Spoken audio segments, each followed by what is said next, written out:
You're listening to the VA Claims Authority. I'm Gary, Air Force veteran, VA disability claims strategist, and the guy who got denied, fought back, and won. I'm here to make sure the VA doesn't leave you behind.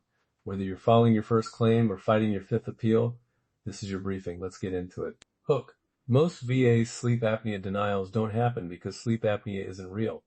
They happen because the file is missing two things: an objective sleep study and a clear medical nexus to service. If you don't have those two things, you're asking the VA to guess, and they won't. Today I'm going to give you the exact playbook to stop guessing and start building a file that wins. Promise and roadmap. In the next 10 minutes, you'll learn 3 concrete outcomes. 1. Which objective documents the VA actually cares about. 2. The exact nexus language that works and who should write it. 3. The single thing you can do today to move a claim forward. No legal fluff, just the action steps. What qualifies? First, understand 2 pathways: direct service connection and secondary service connection. Direct is when the military record or in-service event shows breathing problems or injury leading straight to obstructive sleep apnea. That's rarer. The common route is secondary service connection, sleep apnea caused or aggravated by a service-connected condition. Think PTSD medications that cause weight gain, traumatic brain injury that alters airway control, or facial and nasal injuries that change airflow. The VA accepts those plausible chains, but you need evidence tying the dots, not just a theory. Evidence the VA actually cares about. Pull these documents first. Your most recent polysomnography report, also called a sleep study, with the AHI or apnea-hypopnea index clearly listed. The numbers matter. Mild, moderate, severe. Put the page with the AHI up front. Next, a CPAP prescription and compliance logs showing usage over time. VA examiners want objective proof you used the device. Then add your pulmonary or sleep clinic notes. Find the notes that describe symptoms, daytime sleepiness, crashes, or oxygen desaturations. Finally, weight and body mass records that show a trend.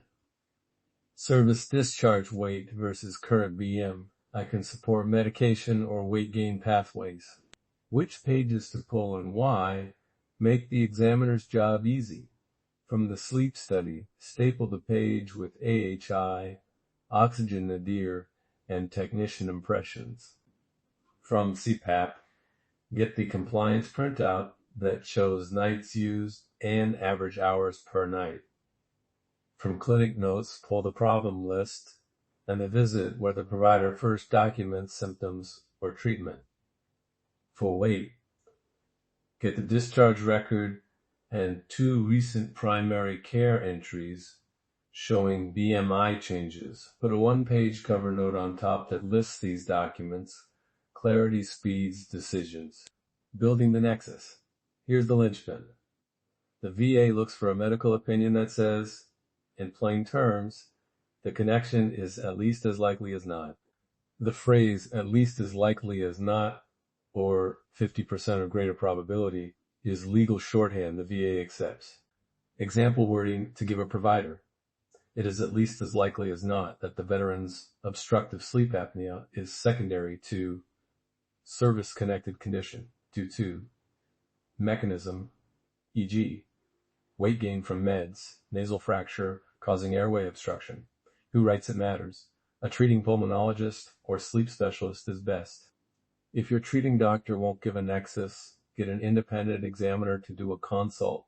Turn clinic notes into a VA-accepted nexus. Give your provider a short summary of service history, the objective sleep data, and the mechanism you believe links conditions. Attach the sleep study and CPAP printout. Ask them to state the time frame when symptoms began, and to use the at least as likely as not phrasing. If the provider documents objective findings, AHI, oxygen drops, witnessed apneas, and then offers the nexus, the VA treats that as competent medical evidence. If you need a stronger opinion, pay for an independent nexus exam that cites the same specifics. Forms, DBQs, and filing lane. For a new claim, use VA Form 21 to 526 EZ. That's the standard disability claim form, and it accepts supporting evidence. If you need to supplement an existing claim, use VA Form 21-4138, the statement in support of claim, to say you're adding medical evidence and attach the documents. Request a sleep DBQ during the claim. The sleep disorders DBQ directs the C&P examiner to record AHI, CPAP use, and functional impact. Choose the fully developed claim lane only if you have all objective evidence up front. Sleep studies, CPAP logs, nexus. If you're missing pieces, file standard lane so the VA can assist with obtaining records or schedule exams. Action step. Do this today. First, download VA Form 21 to 526 EZ and save it. Second, order your most recent polysomnography report from your sleep clinic and request a CPAP compliance printout covering at least the last 90 days. Third, email your sleep physician this exact request. Ask them to review the attached sleep study and CPAP printout and to provide a one-paragraph nexus that uses the words, at least as likely as not, tying your sleep apnea to your service-connected condition, with the clinical reasoning included. If you need a template, head to VacClaimsAuthority.com for the sample wording and email text. Common pitfalls and quick fixes. Pitfall 1, vague notes that say, patient reports snoring, without objective numbers. Fix. Attach the sleep study with AHI highlighted. Pitfall 2, no CPAP proof. Fix. Get the compliance report or recent downloads from the machine. Pitfall 3, provider opinion that says could be related without probability language. Fix. Ask them to revise to at least as likely as not and include a brief mechanism sentence. If you catch these before filing, you dramatically reduce the chance of denial. Close in CTA. For checklists, sample nexus wording, and the exact email template to send your sleep doc, visit VacClaimsAuthority.com. If this episode helped you, share it with a veteran who needs it, and leave a review so more vets find the show. If you want direct help, audits, rebuttal letters, or a strategy session, you'll find the services on the site. The resources there map exactly to what I covered today. Outro. That's your briefing. Now, go execute. If this episode helped you, share it with a veteran who needs to hear it. And if you need help with your claim, whether it's an audit, a rebuttal, or a full strategy session, head to VacClaimsAuthority.com. I've got the tools and the experience to help you win. I'll see you next episode. And remember, your service earned this.